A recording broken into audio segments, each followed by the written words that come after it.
सर्दियों में शादियों में स्त्रियों के स्वेटर न पहनने पर खूब बात होती है, चुटकुले बनते हैं। वजह तो पता होगी, न पता हो तो मैं बता देता हूँ। थेथर होती हैं औरतें। कभी सर्दी की ठंड सुबह जब आप रजाई में दुबके होते हो तब नहाकर चौके में जाकर आपके लिए नाश्ता बनाती हैं। स्त्रियां किस मिट्टी की बनी होती हैं, उन्हें ठंड क्यों नहीं लगती? उस वक्त आप उन्हें ममतामयी महान देवी और जाने क्या कहकर बेवकूफ बना ले जाते हैं। तब चुटकुले आपकी हलक में फंस जाते हैं। मई जून की गर्मी में जब चौका तप रहा होता है, आप एयर कंडीशन कूलर पंखा जो भी आपकी हैसियत में हो में बैठे होते हैं, आपके लिए गर्मागर्म फुलके उतारे जा रहे होते हैं। कभी उनके साथ उस गर्मी में जाकर काम करके देखिए। शहरी औरतें तो सुविधाजनक कपड़ों में होती हैं, ग्रामीण स्त्रियां सिंथेटिक साड़ियों में सिर ढके आधा जीवन चौके में बिता देती हैं। उनकी पीठ पेट गर्दन पर घमौरियों की परतें चढ़ती जाती हैं। घर का वह हिस्सा जो सबसे गर्म होता है, वहां एसी पंखा कूलर क्यों नहीं लगता? सोचिएगा। कभी अधिकांश पुराने घरों में रसोई में खिड़की तक नहीं होती थी, और कभी कभी तो रोशनदान भी नहीं। कभी किसी स्त्री को रसोई में काम करते देखिए, अधिकांश समय वो चिमटे की मदद के बिना काम करती है। उसकी कोमल उंगलियों के पोर अधिक उष्ण सहिष्णु होते। हमारी भाषा में इसे कहते हैं थेथर होना।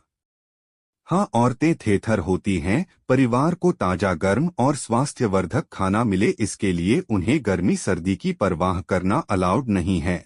औरतें कैसे कर पाती हैं यह सब? कभी आप सबके दिमाग में ये प्रश्न क्यों नहीं उठते? चुटकुले यहाँ बनने चाहिए थे, मगर तब आपकी सुविधाओं में खलल पड़ेगा। उसे 10-20 पीढ़ी तक सर्दी गर्मी का एहसास होने दीजिए।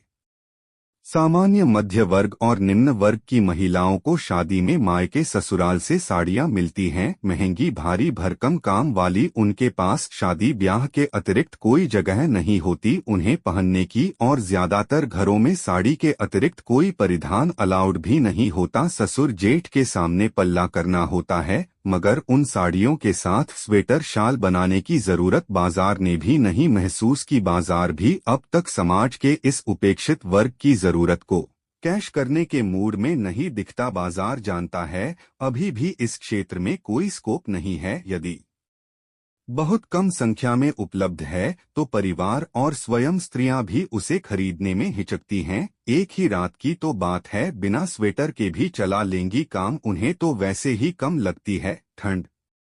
उन्हें कुछ दिनों का चैन दीजिए, उनकी देह को मौसम बदलने को महसूस करने दीजिए, तब जाकर उनका थर्मोस्टेट सही होगा। फिर वो शादियों में आपके साथ सूट कोट जूता मोजा पहनकर शामिल होगी। बाकी बड़ी मेहनत से तैयार किए गए डिजाइन ब्लाउज गहने दिखाना एक वजह तो है ही, मगर ध्यान रहे इस क्लास के लोगों की शादियां वातानुकूलित जगहों पर होती हैं, जिनके घर गाड़ी भी होते हैं। वातानुकूलित इन पर न तो चुटकुले गढ़े जाते हैं, नहीं इन पर फर्क पड़ता है। ऐसी बातों का इस बार ठंड की सुबह की चाय आप खुद बनाइए, देखिए बहुत से चुटकुलों और सवालों के जवाब मिल जाएंगे।